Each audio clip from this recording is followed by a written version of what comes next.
Nine Perfect Strangers. Yeah, yeah. We just talked about White Lotus, and not to couch the conversation around this, but I think it's pretty obvious that really bad timing for Nine Perfect Strangers coming out. I think dropping this first uh, episode right near the end of White Yeah. Lotus's run. The People were White a Lotus little finale, of course, HBO Sunday. The first three episodes of Nine Perfect Strangers premiered on Hulu 3 days later on Wednesday. It was as close as you could possibly be, honestly. And all those advanced reviews were pointing out that this is a poorly timed and a little bit familiar to the White Lotus, but it's not as good. So that's not great, you know. yeah. Well, you know, this had all the makings of being something good. You have David E. Kelly, Mm, obviously very successful creator and TV showrunner, most notably for Big Little Lies recently, mm. um, and based off a 2018 book, which I think was a bestseller. Yeah. You have a Also, huge a cast, Leanne Moriarty novel, right, just like Big Little Lies, and right, also right. featuring Nicole Kidman, just like Big Little Lies. It's very, very familiar of this orbit of Moriarty, Kidman, and Kelly. Of course, this time Hulu, not HBO.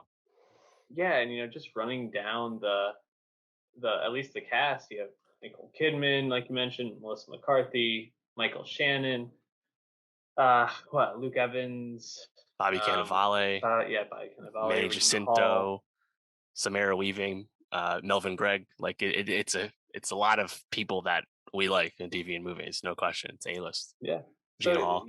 the ingredients are here, but I think I'm trying to think of why exactly it didn't work for me. I think it was just so much. I don't know if there's even a better way for me to say it. The show was just a lot, and it felt like there were so many different threads, so many different things they were trying to tie together, so many different like side plots. Who am I following? Who do I have to care about?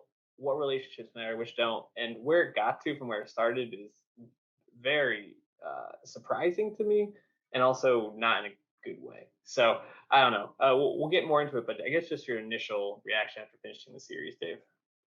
Yeah, just kind of a waste of time, honestly. Like, did not find it satisfying at the end. It really just fizzles out. I think the setup is appealing enough, intriguing enough. Again, you have this talented cast. You kind of, bringing them all together in this place. What's going on? This retreat. What's going to happen? There's some interesting threads there, but it just never amounts to anything like worth investing in. There's a lot of like, what the fuck, like narratives. Once you get like halfway through that, it's just really frustrating. Honestly, I didn't find it that entertaining by the end. I just found it kind of grating and annoying.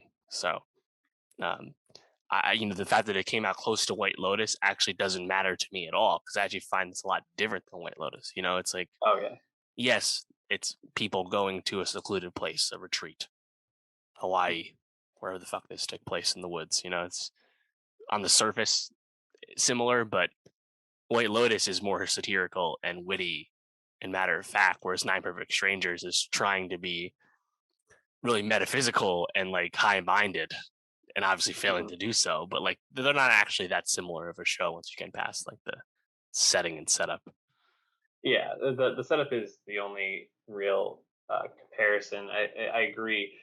And what I think we appreciate about White Lotus was it was a show that was entertaining for the relationships that you're following and for the dynamics at play, but also for the larger themes that Yes. the White Lotus really successfully weaved in and left you sitting with. Whereas like Nine Perfect Strangers, it feels almost kind of like it's in the world of the leftovers in a sense, but not nearly as like well crafted. And uh, I think like the themes about grief and letting go and healing and finding what's really important to you. Uh, Things that have been explored before, and I think some of those things hit like as much as the like whole micro dosing thing got taken to the extreme and really like unsettling to me in a lot of ways. I did find the stuff with Michael Shannon and his family, healing from the death of the suicide of their son slash Mm, brother.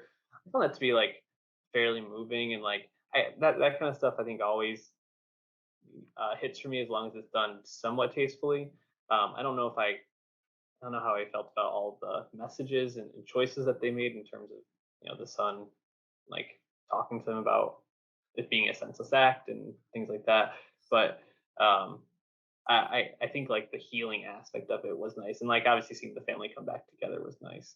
Um, I also liked Bobby Cannavale and Melissa McCarthy. I thought they were like a nice story arc together. But after that, man, I don't know. yeah. Like it felt like everything else was just kind of like there, but nothing really came of it. Right. Yeah, like Manny Jacinto, good place. He's like barely has anything to do as his lackey of Nicole Kidman. Samara leaving Melvin Gregg. I think there was a lot more potential with that as like superficial people trying to like find their own meaning and self worth, but like they don't get a lot of like individual screen time, Yeah, they just honestly. get sidelined. Yeah. And I like Luke Evans. I feel like the stuff with him wanting to have a kid is introduced and then completely dropped until the very end. And he's more just doing like reporter watchdog stuff, you know? Um, and then like, yeah, Nicole Kidman kind of starts to dominate it and not in a good way. I think like obviously there's I'd say a poor Russian accent going on. That's whatever to me, honestly. But like I was not invested in her journey or the revelation that like she lost her daughter and she is trying to get to a point where she can use this therapy on herself. It's like that. I don't think they did the work to set that up well enough. And connected to that, I did not like what was going on with Regina Hall. I just thought it was a really Yeah, over the top performance that was not fun to be around. And like the twist, that she was the shooter. It's like felt completely flat to me, So I agree. I think the Marconis for the most part, and then also McCarthy and Cannavale. Those are like the relationships you can invest in. But other stuff yeah, is just not given the time it needs, or just not actually that interesting. yeah. And Regina Hall as an actress, I like really hate to say this, but like a lot of times I just find her like her acting style and like just her like personality on screen to be a little bit like grating to me. And so, then you introduce her as this character who I feel like is really like poorly written, and it feels a bit like one note kind of like she lost her husband because Masha was having an affair with her and or with him, and Mm. then she has anger issues from that and can't find a way of like coping with that and becomes violent, and that's just kind of her character throughout the whole thing. Finding healing through Masha giving that to her, I thought was also like I thought it was actually great when she said, "Well, I can't forgive myself," and then at the end she just kind of was like, "Well, I was able to forgive myself because someone else forgave me," and I was like, okay, that I felt like you just totally like rebuffed on the point. Maybe I missed something there. I was not microdosing while watching this, so if it's on some like other plane that I'm not aware of, please let me know. Um, but yeah, I think overall it's just a lot of potential and really uh, everything fell pretty flat. You mentioned Manny Jacinto and uh, the the relationship triangle between him, Nicole Kidman, and Tiffany Boone as Delilah um, just felt so unnecessary. And I guess you needed someone who was going to like step out and expose what happened at this place as like a way of like wrapping it up, I guess. But overall, I just felt like that was just like, what the fuck? Like, I found myself saying that a lot. Like, what the hell is going on? But I think there are still some good performances. I think if you if you can kind of just like take it for what it is, I think this is a show that you can just like watch and be entertained by. But it's definitely not in the same plane as White Lotus or other shows that I think develop character a lot better. Yeah, Oh, it was a swing.